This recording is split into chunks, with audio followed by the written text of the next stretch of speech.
her data is still out there, which means a year from now, 5 years from now, tomorrow, whoever has that information can try to use it again.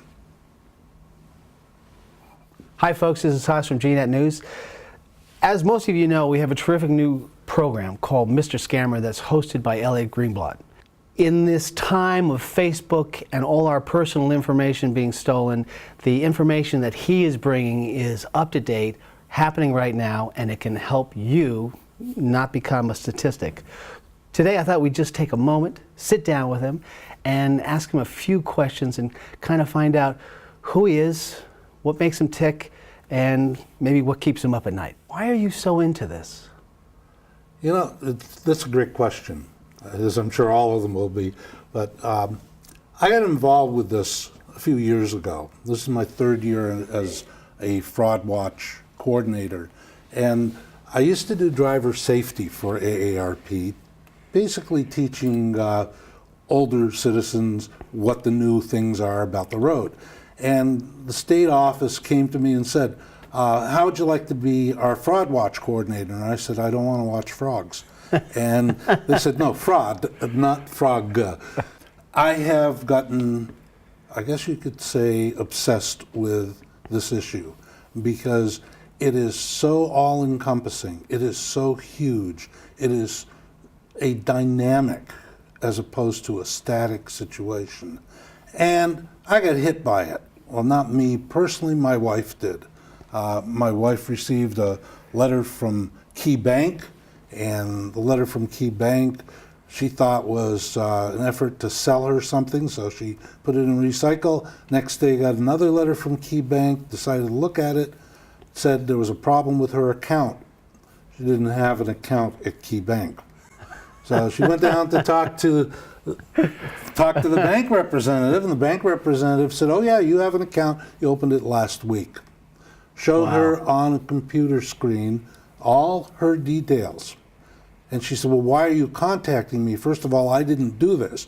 And he said, well, there was an error on the application and your birth date wasn't quite right.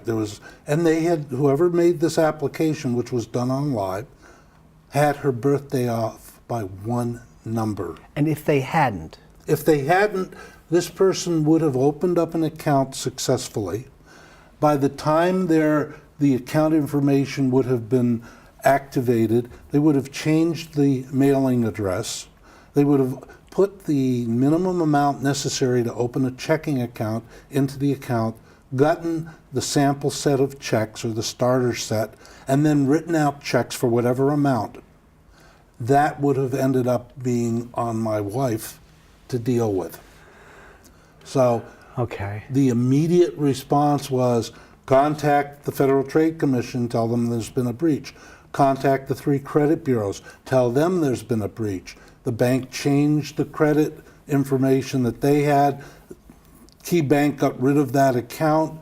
Her own bank, which at the time was Merchants Bank, then gave us new accounts with Merchants Bank.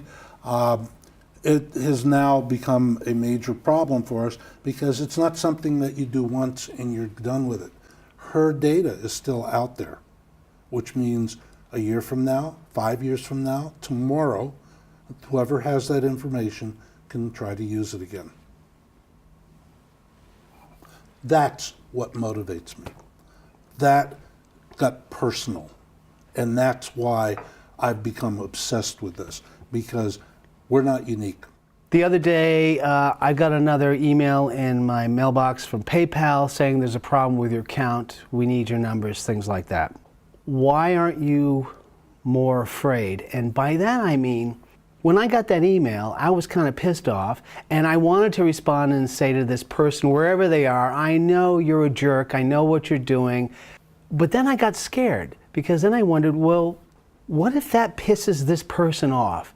They know how to do this stuff better than I know how to defend myself. So what if they decided, oh, I'm going to show you, and I'm going to do this or do that or do this to you? Why aren't you scared? I am, okay? I think the simple answer is I'm scared. But I have to weigh that against everything else in life. I'm scared that if I walk into Price Chopper or Hannaford's or Shaw's to buy a loaf of bread, somebody in there is going to pull out an AK-47 and start shooting. I think that's more real than somebody online going after me.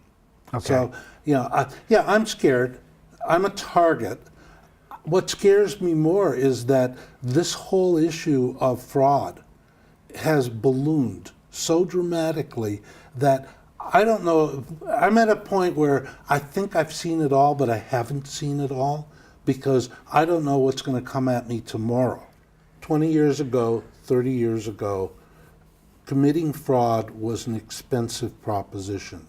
The amount of effort you put into it had to be compensated by what the likely outcome of the fraud was, because fraud was conducted on a one-to-one basis. You could not reach 20 million people in one day.